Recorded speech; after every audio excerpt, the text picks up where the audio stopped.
যারা নিত্য নিরন্তর হরিনাম জপ করে, যারা নিত্য নিরন্তর মালা সংখ্যা জপ করে, কায়িক বাচিক মানসিকভাবে যারা নাম জপ করে,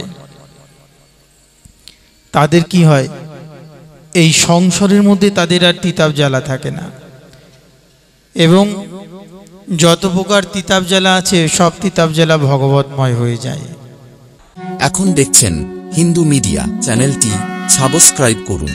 বৃন্দাবন, যেখানে হরি কথা সেখানে বৃন্দাবন,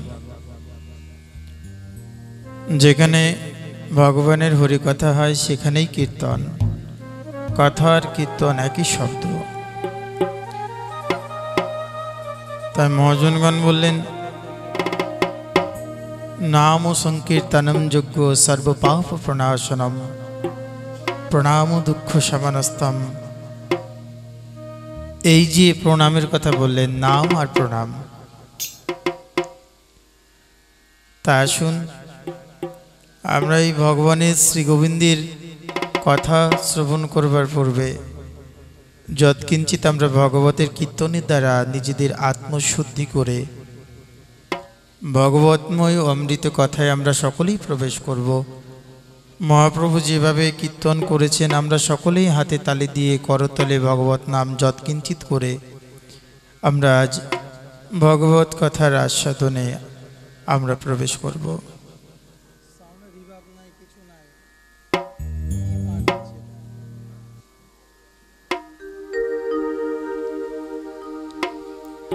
ও জয় জয় রাধা রমন হরি বল রে, ও জয় জয় রাধা রমন হরি বল। সকলে হাতে তালি দিয়ে রাধা রানী কি, যুগল সরকার কি। ও জয় জয় রাধা রমন হরি বল রে, जय जय राधा रमन हरि बोल, जय जय राधा रमन हरि बोल रे, जय जय राधा रमन हरि बोल।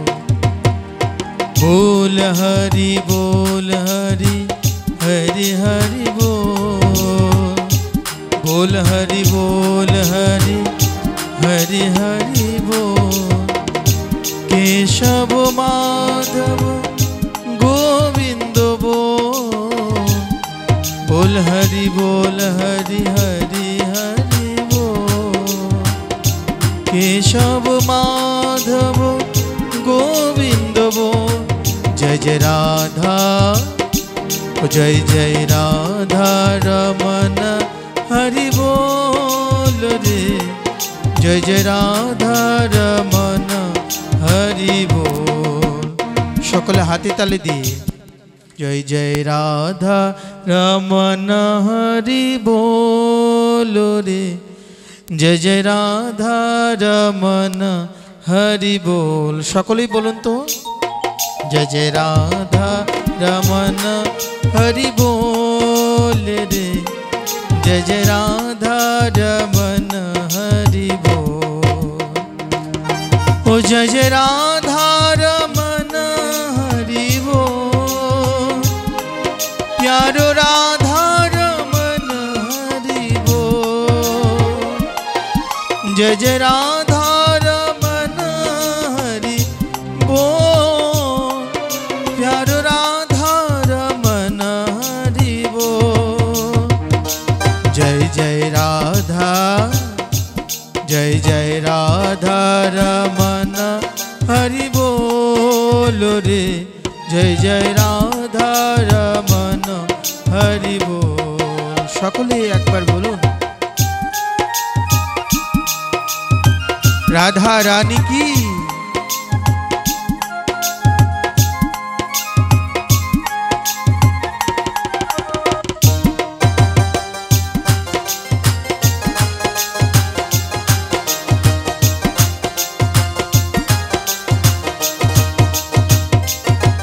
मेरो राधा रमन प्यारो राधा रमन, श्याम राधा रमन प्यारो राधा रमन। मेरो राधा रमन हरि बोल, प्यारो राधा रमन हरि बोल, जय जय राधा रमन हरि बोल रे, जय जय राधा रमन हरि बोल। সকলে একবার হাত উঁচু করে जय जय राधा रमन हरि बोल रे, प्यारो राधा रमन हरि बोल, राधा राधा राधा ओ मेरो प्यारो राधा, रे सबार प्रिय राधा, আমার প্রাণ প্রিয় রাধা, ও প্রেমময়ী রাধা, ও রাধা রাধা রাধা, ও জয় জয় শ্রী রাধা, ও রাধা রাধা রাধা, ओ मेरो प्यारो राधा, ओ जय जय राधा रमन हरि बोल रे, जय जय राधा रमन हरि बोल। हाथ उंचू करे राधा रमन हरि बोल रे, जय जय राधा रमन हरि बोल, हरि बोल हरि बोल, हरि बोल हरि बोल, हरि बोल हरि बोल, हरि बोल हरि बोल, राधा राधा राधा, ओ जय जय श्री राधा, जय राधा जय राधा, जय राधा जय राधा, जय राधा राधा राधा, जय राधा राधा राधा, जय राधा राधा राधा, जय राधा राधा, ओ जय जय राधा रमन हरि बोल रे, जय जय राधा रमन हरि बोल। हाथ उंचू करे जय जय राधा रमन हरि बोल रे, जय जय राधा रमन हरि बोल, जय जय श्री प्राणमयी प्रेममयी श्री राधा, करुणामयी कृपामयी राधा।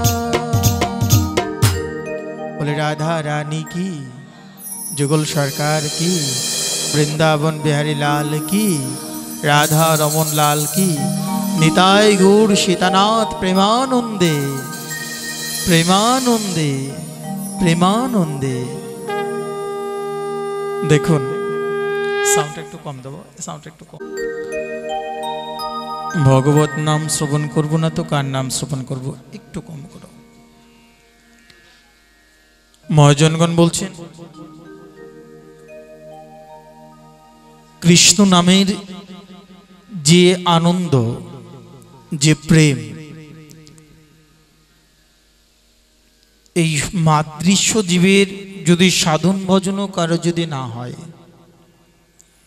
আপনি যদি শাস্ত্র সঙ্গ, ভগবত সঙ্গ, ভক্তি সঙ্গ যদি লাভ নাও করেন, তথাপি যদি নামকে আশ্রয় করেই যদি জীবনে ধারণ করেন, তথাপি নাম আপনাকে পতন হতে দেবে না।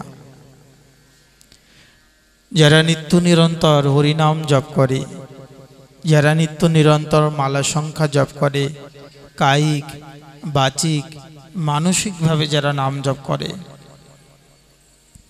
তাদের কি হয়, এই সংসারের মধ্যে তাদের আর তিতাব জ্বালা থাকে না, এবং যত প্রকার তিতাব জ্বালা আছে সব তিতাব জ্বালা ভগবতময় হয়ে যায়। মহাজনগণ বলছেন, এই যে মায়াধীশ মায়াবশ ঈশ্বরে জীবে ভেদ, হেন জীবে ঈশ্বর সহ কহত অভেদ। বেদবেদীর অগচর রতনবেদীর উপর নাম ধরিয়া মদন মোহন, সেখানে বিধি কাজ করতে পারে না, সেখানে শ্রুতি কাজ করতে পারে না, সেখানে বেদ দাঁড়াতে পারে না। বেদগণ, শ্রুতিগণ, উপনিষদগণ যারা নিত্য নিরন্তর রাধা মাধবের সেবা করবার জন্য তারা প্রকট হয়ে নিত্য নিরন্তর বলেন যে আমাকে কৃপা করে আপনার একটু কিঞ্চিত সেবা দিন। মহাজনগণ একটা কথা বলেন যে মহাজনের যেই পথ সদারব অবিরত, পূর্ব পর না করিয়া বিচার।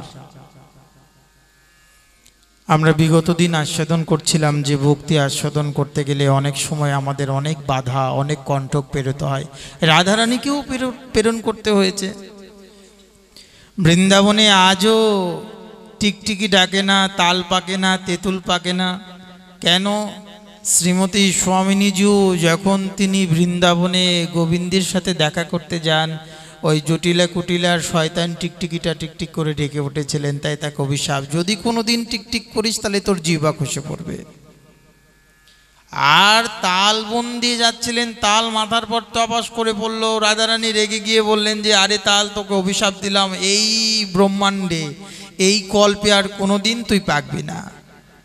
তেঁতুলকে বললেন যে আমার এভাবে তুমি আমায় কোমরে আঘাত দিলে আমি তোমায় অভিসম্পাত করলাম কোনো দিন?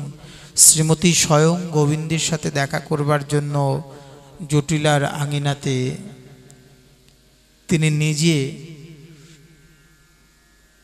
কাটাময় বৃক্ষের উপর দিয়ে তিনি সবসময় সচল চলাচল করতেন। কেন? যেন শ্রী গোবিন্দকে দর্শন করবার জন্য যদি কোনো বাধা, কোনো কাটা যদি পায়ে কণ্টক হিসেবে যদি এসেও বিধে, তথাপি যেন সেই কাটার সহন শক্তি যেন আমার মতন মাদৃশ্য জীবের মধ্যে হয়। হরিভজন করতে গেলে আমাদের মন ইচ্ছা চাইবে না। মহাজনগণ বললেন যে হরিভজন করা কি এত সহজ? হরিভজন তো এত সহজে করা যায় না। কিন্তু যদি কখনো হরিভজন কারো হৃদয়ের মধ্যে জাগ্রত হয়, তাহলে তার হৃদয় থেকে কখনোই গোবিন্দ কখনোই আলাদা হয় না। যার জন্য মহাজনগণ বলছেন যে মায়া হি যস্যো জগদো জগদণ্ডো সতান শ্রীতে ত্রৈগণ্য তদ্বিষায়ো বেদবিতায় মানা সত্যায়বলম্বী পরতত্ত্ব বিশুদ্ধ সত্যম গোবিন্দম আদিপুরুষম তমাহম ভজামি। এই সংসারে মায়া তো আমার জীবনে সারা জীবনে থেকে যাবে। এই দেহ যতক্ষণ আছেন মায়া ততক্ষণ পর্যন্ত আমাকে আকৃষ্ট প্রকৃষ্ট করেই রাখবেন। কেন? এই মায়াময় শরীর গ্রহণ করেছি, আর মায়া আমাকে আশ্রয় করবেন না। সাউন্ডটা একটু কম হবে, একেবারে লো হবে। যার জন্য মহাজনগণ বারবারই বলছেন আমাদের এই যে দেহ, আমাদের এই বাংলা বা যে কোনো বঙ্গভূমিতে আমাদের অনেক সময় এই দেহ তত্ত্ব নিয়ে অনেক মতবাদ, অনেক কিছুই তারা বলে থাকেন। এই দেহ বৃন্দাবন, যা আছে ভাণ্ডে তা আছে এই ব্রহ্মাণ্ডে। এইগুলা সঠিক শুদ্ধ ভাবনাময় কথা নয়। আমাদের আচার্যগণ এই বৃন্দাবন তত্ত্ব, ধাম তত্ত্ব সম্বন্ধে এই দেহতত্ত্বের কি বিচার করেছেন? মহাজনগণ সুস্থ বিচার করে তারা ভাবনাত্মক ভাবনায় দাঁড় করিয়ে খুব মন দিয়ে শুনবেন। মহাজনগণ বলছেন এই যে বৃন্দাবন, যেখানে শ্রীকৃষ্ণের লীলাভূমি, আর বৈষ্ণবগণ হচ্ছেন পরম তীর্থক্ষেত্র, মহাপুণ্যময় স্থান। সেই যে বৃন্দাবন, যেখানে 84 কোটি যে বৃন্দাবন, সেই বৃন্দাবনটাকে আবর্তমান করে রেখেছেন 12টি বন, দ্বাদশ বনের দ্বারা। এই 84 ক্রোশ বৃন্দাবন দ্বাদশ বনের দ্বারা আবৃত। বললেন আমাদের এই দেহটাও যদি বৃন্দাবন হয়, বললেন তোমার যে যা আছে ভাণ্ডে তা আছে এই ব্রহ্মাণ্ডে। বলে কেমন করে, কেমন করে এর ব্যাখ্যা? বললেন আমাদের বিশুদ্ধ আচার্যগণ বললেন যে না, ব্যাখ্যাটা ওরকম হবে না, ব্যাখ্যাটা একটু ভিন্ন আত্মক। মহাজনগণ বললেন এই যে তালবন, মধুবন, তমালবন, কাম্যবন, বেলবন, ভান্ডির বন, ক্ষুদির বন, মহাবনাদি 12টি বন, বললেন যে সেই বনে আজও যেখানে বাঁশি বেজে উঠেছে, আজও সেই বৃন্দাবনে বাঁশি বাজে রে, বাঁশি সুরে তালে তালে ময়ূর নাচে রে। কিন্তু বৃন্দাবনে আজও বাঁশি বাজে, কিন্তু মাদৃশ্য জীবের কর্ণকুটিরে কেন বাঁশি বাজে না? আমরা কেন বাঁশির ডাক শুনতে গিয়ে বাসের ডাক, ট্রেনের ডাক, প্লেনের ডাক সব ডাকই শুনি, কিন্তু বাঁশির ডাক আর শুনি না, বৃন্দাবনের ময়ূরের ডাক শুনি না। এই যে এখন কলি দেবতা, কলির ডাক শুনি আমরা, তাই না? যে কেন? মহাজনগণ বললেন এই যে ভাগ্যবতী সার্থক, এই যে পবিত্র কুল যারা, যারা বিশুদ্ধ ভক্ত হবেন, বিশুদ্ধ ভক্তিতে যারা জন্মগ্রহণ করবেন, তাদের জীবনে সেই জাতীয় অনুরাগ যখন হৃদয়ের মধ্যে জাগ্রত হবে, অনাসক্ত হইয়া করো কৃষ্ণের উপাসম, শ্রীকৃষ্ণ চরণম ভুজম দুঃখম গমিষ্যতি। শ্রীকৃষ্ণ চরণে আশ্রয় গ্রহণ করলেই যদি দুঃখ চলে যায়, তাহলে মাদৃশ্য জীব তাহলে দুঃখের জন্য আবার ছটফট ছটফট কেন করি? এত বড় রাজরানী মীরা, মারবার দেশের রাজরানী, সাধারণ রানী তো নয়, তারা যেখানে ছায়ার মধ্যে থাকতেন, আঁচলের পর্দার ভিতরে থাকতেন, সেই রাজরানী মীরা পর্যন্ত যখন বৃন্দাবনের পথে পথে যখন চলে গেলেন, তখন কি তিনি কোনো মনের মধ্যে এই ভাবনাত্মক ভাবকে এনেছিলেন? দেখুন, কৃষ্ণ উপজীবে প্রীতি, পাইবে সে রসের রীতি। কৃষ্ণের জন্য, কৃষ্ণের প্রতি যখন যার ভাব জন্ম হয়ে যায়, এই সংসারে সে কখনো থাকতে পারে না, এই সংসারে সে কখনোই থাকতে পারে না। যদি বলে যে আমার পুত্র পরিজন, বলে যে সেই ভাবনা তার মধ্যে আসেই না, আসেই না সেই ভাবনা। কৃষ্ণের প্রেম এমন যদি হয়ে থাকে, আপনি সংসারের মধ্যে হয়েও গুরু কৃপাতে সেই প্রেম লাভ করতে পারেন। আমরা ভাবি সেবা কাকে বলে? ভগবান সেবার দ্বারা এতটা প্রসন্ন হয়ে যায়, বলে ভগবানের সেবা ভক্ত করবেন কি? ভক্তর সেবা ভগবান করে থাকেন। নবদ্বীপে অগ্রদ্বীপে গোবিন্দ ঘোষ মহাশয়, তার জীবন চরিত্রতে পাওয়া যায়, গোপীনাথ তার জন্য শ্রাদ্ধ পর্যন্ত আজ অবধি করেন। তার জন্য তিনি আজও তিনি শ্রাদ্ধের বেশ ধারণ করে গোপীনাথ তার প্রেমেতে আকৃষ্ট হয়ে, প্রেমে গদগদ হয়ে গোপীনাথের সেবা করতেন গোবিন্দ ঘোষ মহাশয় অগ্রদ্বীপে। আজও যদি নবদ্বীপে যান, অগ্রদ্বীপের গোপীনাথ দর্শন করে আসবেন। গোপীনাথের সেবায় তৎপর হয়ে অনেক আগেই গিন্নিকে হারিয়েছেন, একটি মাত্র সন্তান গোপীনাথ ঘোষের, গোবিন্দ ঘোষের একটি সন্তান। তিনি সেই সন্তান থাকা সত্ত্বেও নিজে সুন্দর করে রন্ধন করতেন, স্বহস্তে গোপীনাথের সেবা করতেন। প্রেমের সেবা, একটা হচ্ছে স্বার্থের সেবা, একটা হচ্ছে প্রেমের সেবা। আমরা কখনো কোনোদিন ঠাকুরের সামনে দরজা বন্ধ করে দুটি চোখের জল নিঃস্বার্থভাবে ফেলে দেখেছি? কখনো দরজা বন্ধ করে ঠাকুরের কাছে বলেছি যে হা গোপীনাথ, তোমার কাছে কিছুই চাই না, শুধু তোমার ওই অতুল রাতুল চরণ চাই? কখনো বলেছি? কখনো বলেছি যে তোমার কাছে কিছুই চাই না, আমার সমস্ত পাপ, আমার জীবনে সমস্ত কিছু দুর্বৃত করে তোমার পদারবিন্দে আমাকে নিয়ে গিয়ে একান্ত তোমার সেবা দাস করো।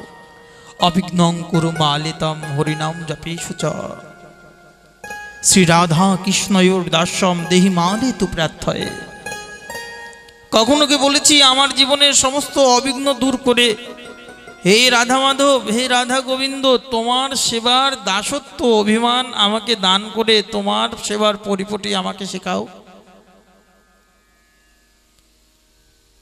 এই ভাষাগুলো বলতে গেলে আমাদের প্রেস্টিজে এসে যায়।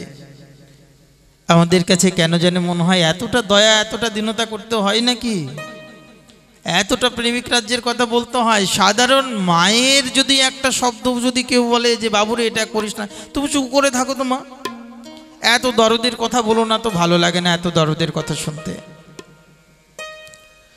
কিন্তু মনে রাখুন, রাধা গোবিন্দের সেবা করতে গেলে আপনাকে প্রেমে দরদেই করতে হবে। প্রসন্নতা গোবিন্দ কি করে হবেন সেই চিন্তা যদি আমি করতে যাই তাহলে আমার হবে না। গোপীনাথ ঘোষ রোজ গোপীনাথের জন্য গোবিন্দ ঘোষ রন্ধন করতেন, আর এই রন্ধন করতে করতে গোবিন্দ ঘোষ একদিন তার পুত্র দেহ রাখলেন। গোবিন্দের গোপীনাথের প্রতি বড় রাগ হয়ে গেল, অনুরাগ। ঠাকুর, একটা মাত্র আমার পুত্র, আমায় তুমি আমার সহধর্মিনীকে নিয়ে নিয়েছো, এতে আমার কোনো দুঃখ নেই, কিন্তু আমার একটা পুত্র, ও তোমার ভালোবাসার কমতি হয়ে যাবে এই জন্য তুমি আমার পুত্রকে তুমি নিয়ে নিলে। শুনেছিলাম তুমি নিঃস্বার্থের ঠাকুর, কিন্তু এখন দেখছি তোমার মধ্যে তো স্বার্থে একেবারেই ভরা, তোমার মধ্যে তো একেবারেই অভিমানে ভরা, তোমার মধ্যে তো একেবারেই হিংসাতে ভরা। আমার একটা মাত্র সন্তান, আমার বংশের প্রদীপ, যে কিনা আমাকে মুখাগ্নি করবে, তাকেও তুমি নিয়ে নিলে। আমি আজ থেকে আমি তোমার সেবা করব না, আজ থেকে আমি তোমার সেবা করব না, আজ থেকে আমি তোমার সেবাও করব না, নিজেও খাবো না। আজ থেকে আমি তোমার, তুমি যে মিথ্যা, তুমি যে ছল, তুমি যে কপট, তোমার মধ্যে যে একেবারেই বৈষ্ণবত্বর কিছু ছায়া নেই, আমি আজকের থেকে অনাহারে তোমার আঙিনায় পড়ে থাকবো। বেশ দুদিন হয়ে গেল গোপীনাথের সেবা আর গোবিন্দ ঘোষ করেন না। মনে মধ্যে রাগ হয়ে গেছে যে আমার একটি মাত্র সন্তান, তাকে তুমি এইভাবে ছিনিয়ে নিলে, তোমার সেবা কম হয়ে যাচ্ছে বিধায়। হঠাৎ করে গোপীনাথ যেন বিগ্রহের থেকে সাক্ষাৎ বেরিয়ে এসে বলছেন, গোবিন্দ, তোমার যদি দুটা সন্তান হতো, তোমার একটা সন্তান চলে গেলে তুমি কি তার প্রতি এরকম দুর্ব্যবহার করতে? গোপীনাথ বলছেন যে দেখো, গোবিন্দ ঘোষ গোপীনাথকে বলছে, দেখো গোপীনাথ, তুমি আমাকে এখন নানা ছলা কলা দিয়ে ভুলানোর চেষ্টা করছো। আমি জানি এটা তোমার ছলা কলা, আমার সন্তানকে তুমি নিয়ে নিয়েছো, এখন তুমি আমার চাচ্ছ যে আমার এই সন্তানের প্রতি যাতে আমার অনুরাগ ভুলে যায়, আবার তোমাকে আমি সেবা করি, তা কোনোদিন হবে না।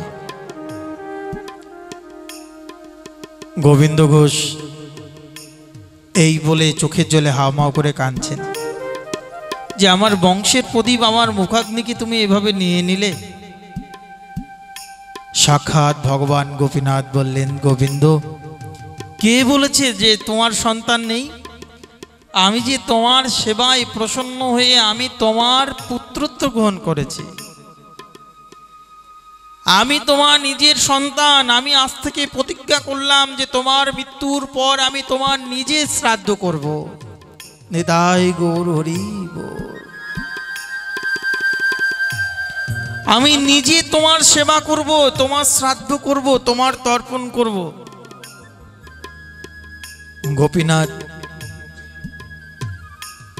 যখন এই বচন দিলেন, গোবিন্দ তখন সাক্ষাৎ গিয়ে গোপীনাথের সেবা শুরু করলেন। সকলকে বললেন, আমার গোপীনাথ বলেছেন আমার সেবা করবে, আমার তর্পণ করবে, আমার মুখাগ্নি করবে।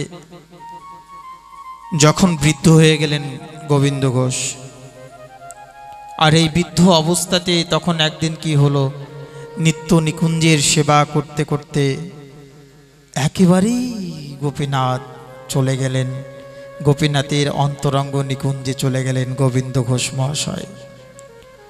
পূজারীজি যখন দরজা খুলেছেন, খুলেই দেখেন যে গোবিন্দ একেবারেই ধরা কাচা পরে, হাতে একেবারেই কুমণ্ডল, হাতে একেবারেই কুশ নিয়ে যেন দাঁড়িয়ে আছেন অসহ্য অবস্থায়। পূজারীজির চোখে জল এসে গেল যে গোবিন্দ, ভগবত সেবার জন্য তোমার এত বিরহ, এত ব্যাকুলতা, তো আমরা সেবা কি জানি? যশোদা মহাজনগণ বলছেন, আমরা সেবার কিবা জানি, সেবা জানে যশোদা রানী। কমসে কম 8 বার গোবিন্দকে খাওয়াতেন, আমরা কি করি? 8 বার কি খেতে দিই? আমরা তো সকালবেলা নকুলদানা, বাতাসা, ফলমূল,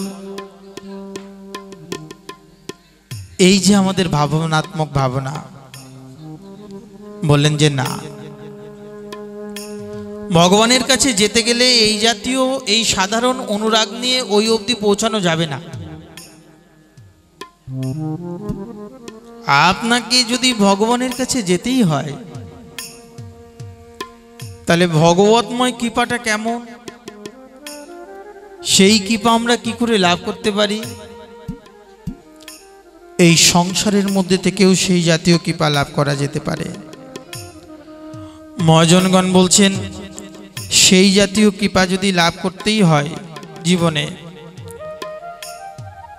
তাহলে সেই কৃপা থেকে, ভগবতময় কৃপা লাভ করতে গেলে ভক্তকে সদা সর্বদা কি করতে হবে, যে নিজের সুখকে ভুলতে হবে।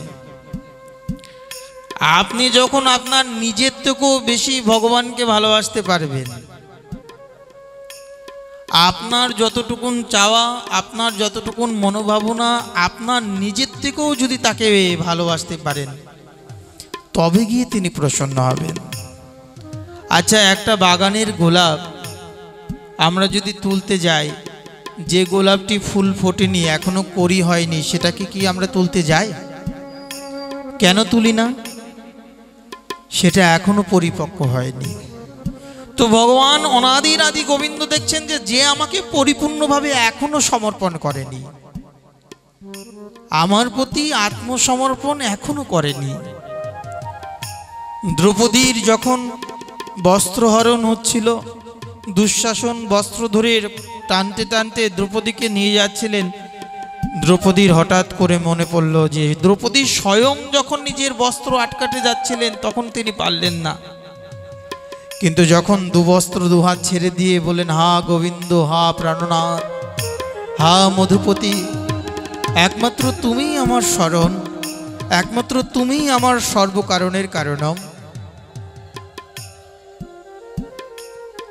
ভগবান একেবারে আলক্ষ্যে কি করলেন, দ্রৌপদীকে কত হাত বস্ত্র দিয়েছিলেন, এর কোনো পরিসীমা আছে? তো কৃপা আমরা কি করে লাভ করব? কৃপা লাভ করতে গেলে মহাজনগণ বলছেন, এই যে দেহ, এই দেহের দ্বারা যে ভজন করবেন, মহাজনগণ বলছেন যে বৃন্দাবন, যে এই দেহের মধ্যে যে সেই বৃন্দাবন, হৃদয়টি যে আসল বৃন্দাবন, আর এই আসল বৃন্দাবনে যেখানে কদম্বমূলে দাঁড়িয়ে আছেন কে? ভগবান স্বয়ং গোবিন্দ। ত্রিভঙ্গ ভঙ্গিম রূপম বিনুরন্ধ করাঞ্চিতম গোপীমণ্ডল মধ্যস্থম শোভিতম নন্দনন্দনম। যিনি ত্রিভঙ্গ ভঙ্গিম রূপ ধারণ করে গোপীমণ্ডলের মধ্যখানে একেবারে ত্রিভঙ্গ হয়ে দাঁড়িয়ে আছেন, ওই রূপ আমরা কি করে দেখতে পাবো?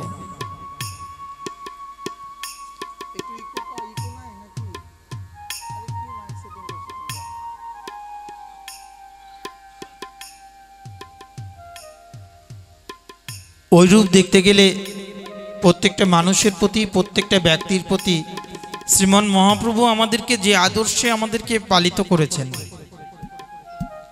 মহাজনগণ বলছেন এই দেহের এই যে 9টি ছিদ্র আছে, এই 9টি ইন্দ্র, যেমন 2টি চক্ষু, কাম, ক্রোধ এবং কর্ণদ্বয় মুখগহ্বর উপস্থিত, বলেন যে এরা জীবকে সর্বদা কি করে, নাসিকা ছিদ্রদ্বয়, কর্ণদ্বয়, মুখগহ্বর, উপস্থ, পায়ুপস্থ, এরা জীবকে সর্বদা কাম, ক্রোধ, ত্যাগে, ভোগে আকৃষ্ট করে থাকেন। এই দেহের বর্ণনাতে বলতে, আর এই হৃদয় বৃন্দাবনে জীবাত্মা আর পরমাত্মা তারা দুজন হচ্ছে স্বয়ং রাধা কৃষ্ণ। মহাজনগণ বলছেন যে আমাদের মনের সুমতি আর কুমতি হচ্ছে সুখ আর সারি। আমাদের মনের সুমতি আর কুমতি হচ্ছে সুখ আর সারি। যেমন কৃষ্ণকে নিয়ে, রাধা কৃষ্ণকে নিয়ে বলে না, আমার কৃষ্ণ কত ভালো, বলে সে তো আমার জানাই আছে কত ভালো। তো আমাদের এই মনের মধ্যে সুমতি আর কুমতি দুজন বাস করে। রাধা কৃষ্ণের সদা গুণগান করে থাকেন, আর এই দেহেতে কি করেন, সুমতি দেহের ভালো মন্দ বলেন আর কুমতি খারাপ বলে থাকেন। মহাজনগণ বললেন আমাদের মনের হিংসাটা হচ্ছে কালীয় রথ। হিংসাটা কি? কালীয় নাগ।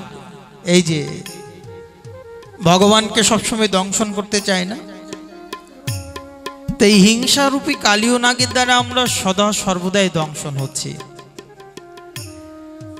আর গোবর্ধন পর্বত বললেন ভগবতের ধারণা। আর দ্বাদশ বন কি? বলে দ্বাদশ বনের মধ্যে যে সরোবর, এগুলো আমাদের দেহের মধ্যে আছে কি? বললেন যে এই দ্বাদশটি বন, বলে যে এই যে বৃন্দাবন, অনেকেই ব্যাখ্যা করেন যে যা আছে ভাণ্ডে তা আছে এই বৃন্দাবন, এই ব্রহ্মাণ্ডে। বলে না, ওরকম ব্যাখ্যা নয়। বললেন যে এই সরোবরের মধ্যে কি আছে? বলে 12টি বন আছে। 12টি বন কারা? বললেন যে এক একটি বনের মধ্যে বললেন দয়া, মায়া, বিবেক, অনুরাগ, সংযম, স্নেহ, তিতিক্ষা, প্রেম, প্রীতি, চেতনার ভালোবাসা। তাহলে এই বৃন্দাবনের মুখে কে আছেন? রাধাকৃষ্ণ আছেন। আর রাধাকৃষ্ণের সবসময় গুণগান, আর সবসময় কৃষ্ণের গুণগান, আর হচ্ছে সুখসারীর দ্বন্দ্ব হচ্ছে সুমতি আর কুমতি। আর এই দেহের হিংসা হচ্ছে কালীয় নাগ। কালীয় নাগ যেমন দংশন করতে থাকে। বলেন যে এই দেহের মধ্যে 12টি বন আছেন যারা সদা সর্বদা আমাদেরকে প্রীতি জগিয়ে থাকে। আর বললেন যে এই দেহের মধ্যে বললেন যে 4টি প্রবেশদ্বার আছে, শান্ত, দাস্য, সখ্য, বাৎসল্য, মধুর, 5টি যে প্রবেশদ্বার। রাধারও প্রিয় পাচবান, নয়নানন্দতে বনে বনে আনন্দ নায়িক জানে, রাধারও প্রিয় পাচবান। এই যে 5 ভাব, দাস্যত্ব, সখ্যত্ব, বাৎসল্যত্ব, মধুরত্ব, বললেন যে এই 4 ভাব ভক্তি দিয়া নাচাইমু ত্রিভুবন।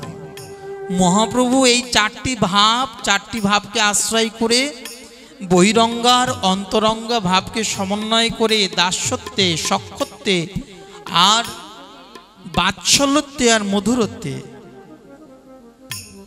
4টি ভাবকে আশ্রয় করে মহাপ্রভু কি করেছেন? বলেন যে এই 4টি ভাবের যারা আশ্রয় করবেন বৃন্দাবনে এক একটি প্রবেশের দ্বার। আর বললেন যে দ্বাদশ বনের মধ্যে আবার 12টা অসুরও আছে। যেমন 12টি বন আছে, 12টি বনের মধ্যে আপনার মায়া, দয়া, মমতা, বৈরাগ্য, স্নেহ, অনুরাগ, সংযম, তিতিক্ষা, প্রেম, চেতনা, এগুলা যেমন আপনার মধ্যে সুমতি রূপে কাজ করছে, আবার কুমতি রূপে 12টা অসুর আছে আমাদের দেহের মধ্যে। এই 12টা অসুর কে জানতে চান? এই 12টা অসুর হচ্ছে কাম, ক্রোধ, লোভ, মোহ, মাৎসর্য, মদ, নিদ্রা, তন্দ্রা, ভয়, লজ্জা, আলস্য আর দীর্ঘসূত্রতা। এই 12 জন আমাদেরকে এই পঞ্চভক্তি করতে সদা সর্বদাই আমাদেরকে বাধা দিয়ে থাকেন। মহাজনগণ বললেন এই বৃন্দাবনে প্রবেশ করার পাথেয় কি জানেন তো? এই যে বৃন্দাবনে প্রবেশ করবেন দাস্যভাবে, দাসত্বভাবে, সক্ষত্বভাবে, মধুরভাবে, বাৎসল্যভাবে, বললেন যে এইভাবে প্রবেশ করতে গেলে বৃন্দাবনের চাবিকাঠি আছে। এই চাবিগুলা কি জানেন তো? বললেন যে এই 4টি দ্বারের 4টি চাবিকাঠি আছে। একটা হচ্ছে অনাসক্তি, আসক্ত হওয়া যাবে না। অনাসক্ত হইয়া করো কৃষ্ণের উপাসন। ত্যাগ, জ্ঞান, ভক্তি, হরিনাম জপ, নিষ্কাম কর্ম, ধ্যান, বিশ্বাস, ব্যাকুলতা, আকুলতা, এইগুলা হচ্ছে বৃন্দাবনের যাওয়ার পাথেয়। সরলতা, এগুলা যদি না থাকে তাহলে বৃন্দাবনে প্রবেশ করা যায় না। আগে নিজেকে ভুলতে হবে, আমি আমার ভুলতে হবে। আপনি যে মা, এই মা ভুলতে হবে আপনাকে। আপনি যে বাবা, এই বাবা ভুলতে হবে। আপনি যে একটা পুত্র, এই পুত্র ভুলতে হবে। আপনি যে একটা যুবক, একটা পুরুষ, একটা নারী, বললেন যে এই স্বরূপ ভুলতে হবে। যতক্ষণ পর্যন্ত এই স্বরূপত্ব আপনার অভিমান না যাবে ততক্ষণ পর্যন্ত ভগবতময় স্বরূপ আপনার সম্মুখে আসবে না। ভগবানের যে দাসত্ব স্বরূপ, সেবা স্বরূপ, সেটা আসবে না।